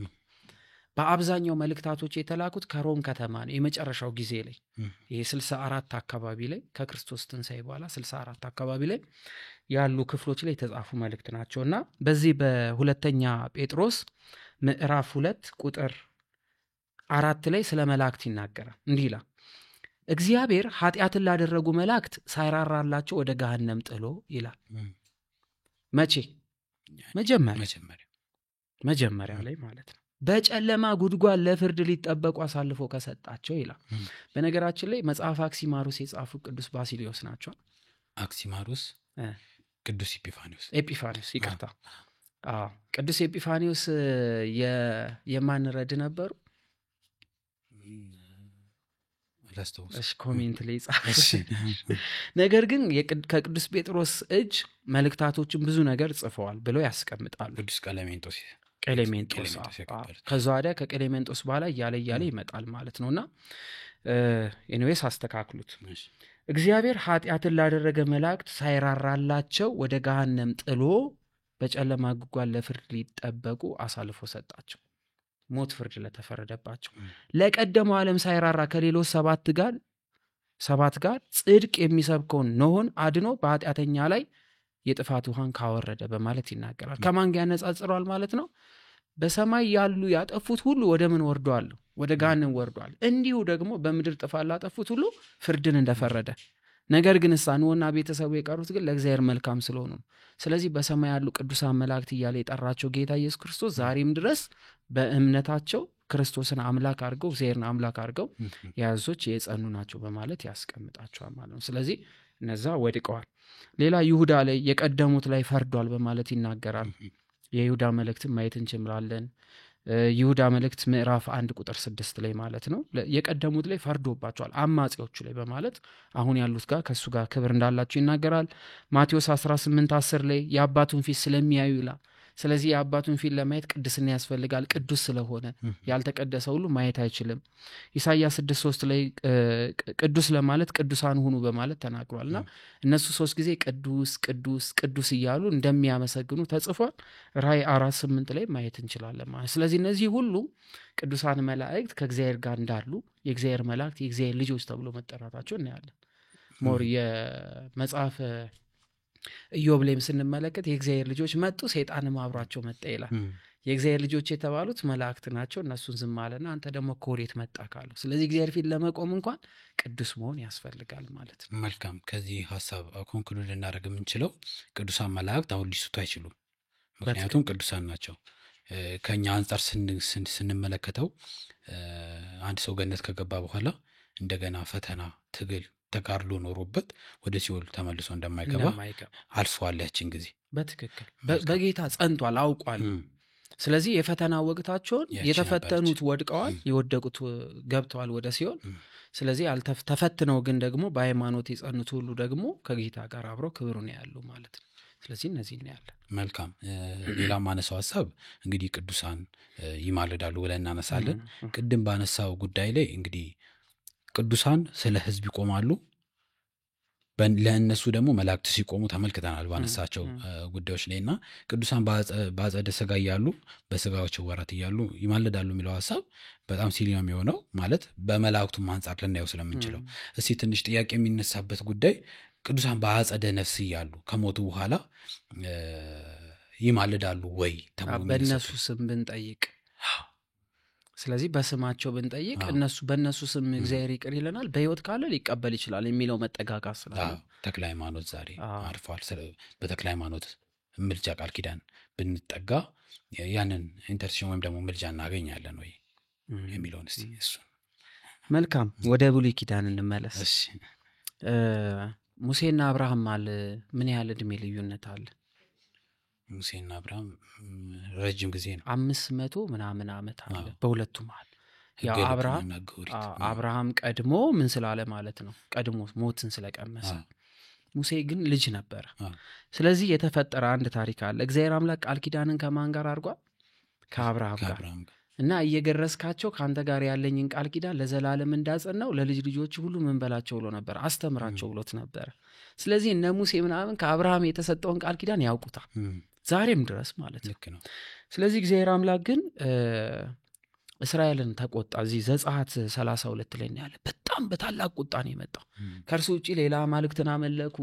እግዚአብሔር አምላክ ሲወዳቸው እነሱ በቃ ስለዚህ እግዚአብሔር አምላክ በቁጣ መጣና ይሄን ህዝብ ላጠፋው ነው አለ ለሙሴ። አጠፋዋለሁ። እና ሙሴ በእግዚአብሔር ፊት ቆመ። በተአምር አይሆንም፣ በቃ እነሱን ከምታጠፋ እኔን አጥፋኝ።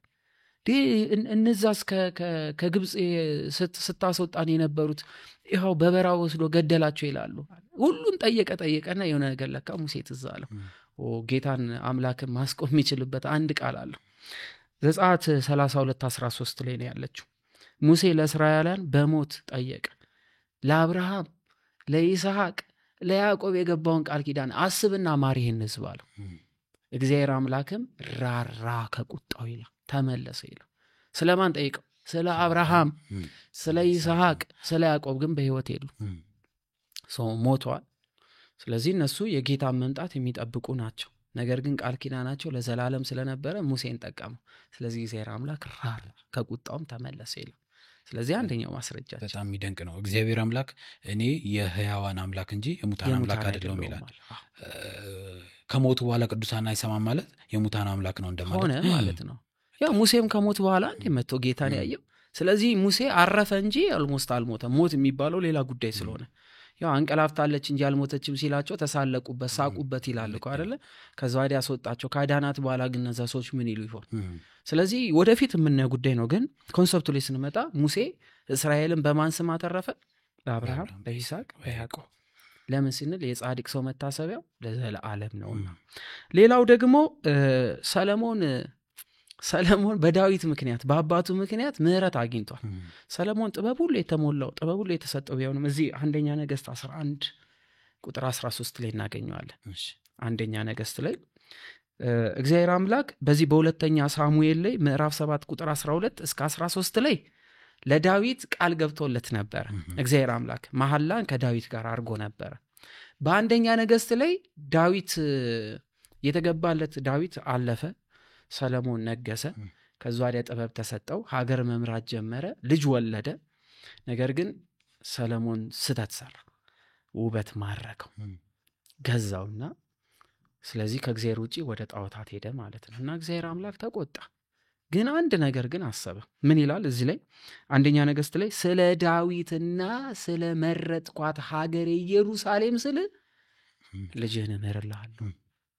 ልጁን የማንን? ለዳዊትና ለኢየሩሳሌም ሲል ሰለሞን ለወለደው ልጅ ምህረትን ሰጠ ማለት ነው። መንግስቴን አልከፍላትም ብሎ እግዚአብሔር አምላክ ተናገረ። ዳዊት ሞቷል። ኢየሩሳሌም ስታዲያ እንዴት ቃል ኪዳን ተገባላት? ስለ ሀገሬ ኢየሩሳሌም ማለት። ስለዚህ ሀገርም ታስምራለች ማለት ነው። ዳዊትም ሞቶ ነበረ። ከሞት በኋላ ግን መሐላ ይሰራል። ይህንንስ እንዴት አየው? ይገርም ነው። ሌላው ራዕየ ዮሐንስ ምዕራፍ 14:13 ወደ አዲስ ኪዳን እንምጣ። ስራቸው ይከተላቸዋል። እነማን ናቸው ስራቸው የሚከተላቸው? በምድር ላይ መልካም የሆኑ ሁሉ። ስለዚህ ከሞትም በኋላ ምናቸው ይከተላል? ስራቸው ይከተላል። ኤልሳን ነው። ኤልሳ በህይወት እያለ ህይወት ይሰጥ ነበር፣ ሞት ያስነሳ ነበር። ከሞተ በኋላስ አጥንቱ ላይ መጥቶ አስከሬኑ ሲወድቅ ምን ሆነ? የኤልሳ አጥንት ሲነካው ተነሳ ይላል። ቢሞትም አጥንቱ ግን ምኑን አላቆመ? ስራውን አላቆመ። ስለዚህ ከሞቱ በኋላም ዘላለማዊ የሆነ ስራቸው ይቀጥላል። ጌታ ራሱ በአንደበቱ ተናግሯል። የነነዌ ሰዎች ይፈርዳሉ አለ። የነነዌ ሰዎች ሞተዋል። ነገር ግን ያቺ የነበረችው ስራቸው ግን ለዘላለም ስለሆነች ምን ይሆናል? በመጨረሻው ሰዓት ላይ ለፍርድ ስመጣ የነነዌ ሰዎች ይፈርዳሉ። ቀጠለ። ሐዜብ አለ፣ ንግስት ሐዜብ እንዴት ፈረደች? እሷ የሰለሞን ጥበብ ልታይ ከሩቅ ምስራቅ ስለመጣች አለ በሰው ልጆች ላይ ትፈርዳለች አለ። ሐዜብ እንኳን እስከ መፍረድ ደረሰች። ለምን? ስራዋ እስከ መጨረሻው ስለተከተላት። ስለዚህ መፍረድ ነው የሚቀለው ወይንስ ደግሞ ማማለድ ይቅርበል ነው ማለት ነው። ስለዚህ ስንመለከተው ማማለድ የሚለው ኢዚ ይሆናል ማለት ነው። ሌላው እዚህ የዮሐንስ ራዕይ ምዕራፍ 6 ቁጥር 9 ላይ ምን ያያል? አንድ ትልቅ የሚያሳዝን ክፍል በግፍ የተገደሉ ቅዱሳን ስለ ክርስቶስ ብለው ሞት ያዩ ቅዱሳን ተሰባስበው አምላክ ላይ ሲጮህ አየው ይላል። ይጮሃሉ በጣም እያለቀሱ በቃ ይጮሃሉ በጣም ለብሮ ማትፈርደው ስለ ስምህና ስለ አንተ መከራ ለሚመለከቱ በምድር ስላሉት ነው የሚሉት። ለኛ እኮ አይደለም በምድር ላሉት ሁሉ ስለምን አትፈርድላቸውም ይላሉ። ጌታ ሰምቶ ዝም አላላቸው። ምን አላቸው? ጥቂት ጊዜ አለ ጽዋውን እስከምትሞላ ድረስ ጥቂት ጊዜ አለ ብሎ ይመልስላቸዋል። ስለዚህ በሰማይ ቤት ቅዱሳን በምድር ስለ ክርስቶስ መከራን የተቀበሉ ሁሉ በሰማይ ቤት ሲጮሁ እንመለከታለን። እሱም ሲያናግራቸው ዮሐንስ ጽፎልናል። ማቴዎስ 24:22 ደግሞ ተልቁ እነዚህ ቀኖች ስለተመረጡ ሰዎች ባያጥሩ ኖሮ ይላል ጌታ። የተመረጡት እነማን ናቸው? እነ አብርሃም፣ እነ ይስሐቅ፣ እነ ያዕቆብ፣ እነ ዳዊት፣ እነ ሰለሞን፣ እነ አዳም። ስለዚህ በሞት የነበሩ በህይወት ያሉ ሁሉ ስለነዛ ስለተመረጡ ሰዎች ባትሆን ኖሮ ያቻን ወደፊት የምንመለከታት የመከራ ቀን አታጥርም ነበር። ስለዚህ የተመረጡ ቅዱሳን ቀን እስከ ማሳጠር ይደርሳሉ፣ መከራ ይቀንሳሉ ማለት ነው። ኢሳይያስ 37:35 ስለ እኔም ስለ ባሪያዬም ዳዊት ይችን ከተማ ምን በላት እምራታለሁ እያለ ሲናገር እንመለከታለን። ስለ እኔም ስለ ባሪያዬ ዳዊትም ይችን ከተማ እምራታለሁ ሲል ስንመለከትና ስለ ከተማዋ ስለ ባሪያዬ ዳዊትም ስለ እምራለሁ ይላል። ዳዊት አልነበረ። ስለዚህ ምህረትን ሲያደርግ እናያለን። ሌላው ማቴዎስ 22 ቁጥር 32 ላይ የሚያጸናን ቃል ነው። አይ ያ በብሉይ ኪዳን ብቻ ነው እኔ አብርሃም የይስሐቅ ያዕቆብ አምላክ ነኝ ያለው ካለ ወደ አዲስ ኪዳን ስንመጣ እኔ የአብርሃም የይስሐቅ ያዕቆብ አምላክ ነኝ ይላል። ስለዚህ ዘላለም ቃል ኪዳናችሁ መታሰቢያችሁ የጸና መሆኑን ያለን ማለት ነው። መልካም። የመጨረሻ ጥያቄ የማደርገው አንዳንድ ጊዜ የሚነሳው ጉዳይ እኔ በቃ ቅዱሳንን አማልዱኝ ማለት አልፈልግም ማለት ቅዱሳንን አማልዱኝ ሳልል ወደ ጌታ ድህነት መግባት እችላለሁ ብሎ አንድ ሰው ቢነሳ ምንድነው ሊባል የሚችለው? እሺ ይሄ ክፍል በእርግጥ አሁን ይሄ ጥያቄ ሲነሳ ትዕቢት ነው ጥያቄው በራሱ። ጸልይልኝ ማለት እጅግ ትህትና ነው። ቅዱሳን አባቶቻችን መነኮሳት ስንመለከት ኢትዮጵያውያኑም ግብፃውያኑም ጸልይልኝ ነው በረከተ ትድረሰኝ ነው የሚባለው። ግን አልፈልግም ቢል አንድ ሰው ይችላል ወይ?